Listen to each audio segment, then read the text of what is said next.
Hello students, আমার চ্যানেলে তোমাদেরকে স্বাগত। শুরু করছি ক্লাস 12-এর থার্ড সেমিস্টারের একটি বাংলার ক্লাস। দেখতে পাচ্ছ তোমাদের সামনে রয়েছে উচ্চ মাধ্যমিক প্রশ্নবিচিত্রা রায় ও মার্টিন থার্ড সেমিস্টার, ঠিক আছে?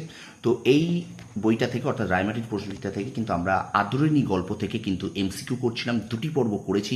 তো রায় মার্টিন প্রশ্নবিচিত্রায় আদরিণী গল্প থেকে কী কী এমসিকিউ আছে সেগুলো আমরা আজকে শেষ করব, ঠিক আছে? অর্থাৎ আজকে কিন্তু আদরিণী গল্পের শেষ পর্ব।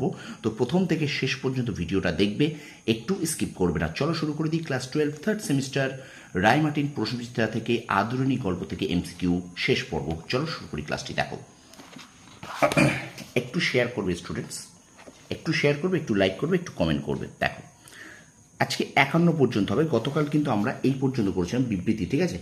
তো আজকে কিন্তু আমরা 51 এখান থেকে করব। দেখো, এখানে প্রথমে স্তম্ভ মেলাও আছে। স্তম্ভ মেলা হবে 1-এর সি, 2-এর এ, 3-এর ডি, 4-এর বি। 1-এর সি, 2-এর এ, 3-এর ডি, 4-এর বি। দেখে নাও, ঠিক আছে? আচ্ছা, তারপরে দেখো স্তম্ভ মেলাটা আমি এর পড়ছি না, একটু দেখে নেবে। তারপরে দেখো বিবৃতি আছে, দুটো বিবৃতি। এখানে হবে বিবৃতি 1 এবং বিবৃতি 2 উভয় সত্য এবং পরস্পর সম্পর্কযুক্ত, ঠিক আছে? আচ্ছা, তারপর দেখো পরের প্রশ্ন, আদরিণী মারা যাওয়ার পর মুখোপাধ্যায় মহাশয় কতদিন জীবিত ছিলেন? উত্তর হবে 2 মাস। আচ্ছা, জয়রাম মুখোপাধ্যায় কত টাকা দিয়ে হস্তিনী কিনেছিলেন? 2000 টাকা। তারপর আদর যাও মা ড্যাশ মেলা দেখে এসো, এটা হলো বামুনহাটের মেলা, ঠিক আছে? পরের প্রশ্ন, অত্যাচারিত ড্যাশ গরিব লোকের মোকদ্দমা তিনি কত সময় বিনা ফিসে এমনকি নিজের অর্থ ব্যয় পর্যন্ত করিয়া চালাইয়া দিয়াছেন? এখানে উত্তর হবে কিন্তু উৎপীড়িত, অত্যাচারিত উৎপীড়িত। এখানে একটা শূন্যস্থান আছে, অত্যাচারিত উৎপীড়িত, ঠিক আছে? আচ্ছা, পরের প্রশ্ন দেখুন, জরিমানা মুকুবের জন্য মুক্তার মহাশয় কত টাকা ব্যয় করেছিলেন? 1700 টাকা। আরেকটা স্তম্ভ মেলাও আছে, এখানে দেখে নাও, 1-এর ডি, 2-এর সি, 3-এর বি, 4-এর এ। তাহলে 1-এর ডি, 2-এর সি, 3-এর বি, 4-এর এ, এটা হবে সঠিক উত্তর। আচ্ছা, এবার অনুরূপ প্রশ্ন দেখো, কুঞ্জ বিহারী বাবু পেশায় ছিলেন জুনিয়র উকিল। ওকে, আচ্ছা, এবার দেখো ক্রম অনুযায়ী বাক্যের পুনর্বিন্যাস করো। দেখো এই প্রশ্নগুলো, এই যে 59 দাগে, এই প্রশ্নগুলো উত্তর করার জন্য কিন্তু তোমাকে গল্পটা ভালো করে পড়তে হবে। তুমি যদি গল্পটা ভালো করে না পড়ো তাহলে কিন্তু তুমি ক্রম অনুযায়ী কিন্তু এটা পারবে না, ঠিক আছে? তো অবশ্যই তোমরা এটাকে ভালো করে দেখে নাও ক্রম অনুযায়ী কী হবে, ঠিক আছে? এটার উত্তর হবে কিন্তু 3-1-4-2, 3-1-4-2, ঠিক আছে? 3-1-4-2, ওকে, ঠিক আছে? দেখো, চলো এবার চলে যাই আমরা পরের প্রশ্নে। দেখো, আদালত অবমাননার জন্য মুক্তার মহাশয়ের জরিমানা হয়েছিল 5 টাকা। পরের প্রশ্ন, পীরগঞ্জের মেজবাবু মেয়ের বিয়ে কবে হওয়ার কথা ছিল? সোমবার। পরের প্রশ্ন, বৎসা শব্দের অর্থ কথা কাটাকাটি।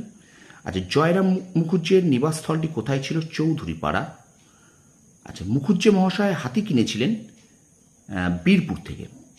তারপর দেখো, বৈঠকখানায় বসিয়া সমস্ত প্রাঙ্গণ ও সিংহদ্বারের বাহিরেরও অনেক দূর অব্দি মহারাজের ড্যাশ হইয়া থাকে দৃষ্টিগোচর। আচ্ছা, এখানে দেখো আর একটা ক্রম বিন্যাস আছে, এটাও কিন্তু তোমাকে টেক্সট বইটা তুমি যদি ভালো করে পড়ো, গল্পটা ভালো করে, তবে পারবে। দেখো 4-2-3-1, উত্তর হবে 4-2-3-1, ঠিক আছে? তো স্টুডেন্টস, ভিডিওটা একটু শেয়ার করো, একটু শেয়ার করো, আর আমার চ্যানেল নতুন হলে অবশ্যই চ্যানেলটা সাবস্ক্রাইব করো। দেখো, পরে আমরা শেষ দিকে এসে গেছি। সত্য মিথ্যা আছে, দেখে নাও। সত্য মিথ্যা কেন? 1 সত্য, 2 মিথ্যা, 3 সত্য, 4 মিথ্যা। কী হবে? 1 সত্য, 2 মিথ্যা, 3 সত্য, 4 মিথ্যা। আচ্ছা, এখানে দেখো, তিনি চিঠি দিয়া মহারাজের কাছে গেলেন, তিনি হলেন দেওয়ানজি। হাতি তোর ড্যাশ পায় নাতি, গোদা পায় নাতি। আচ্ছা, প্রভাত কুমার মুখোপাধ্যায়ের ছদ্মনাম এখানে কিন্তু হবে রাধারমণি দেবী। আচ্ছা, এখানে দেখো, এখানে একটা গল্পে উজ্জীবিত সত্যটি হলো, এখানে একটা গল্প দিয়েছে, এই উজ্জীবিত সত্যটিকেই এখানে হলো মানব ও মানবেতর প্রাণীর নিবিড় ও অবিচ্ছেদ্য সম্পর্কের টান।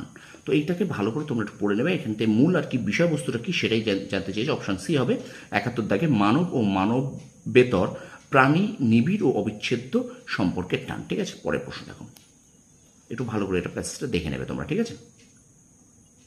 আচ্ছা, পরের প্রশ্ন দেখো, যেতে দুদিন আসতে দুদিন কিসে করে যাওয়ার কথা বলা হয়েছে? গরুর গাড়িতে।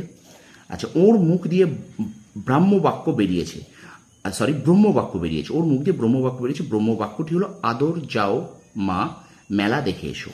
আচ্ছা, কন্যার পিতা এ সম্বন্ধে একবার নির্লিপ্ত। কন্যার পিতাটি হলেন জয়রাম বাবুর বড় ছেলে।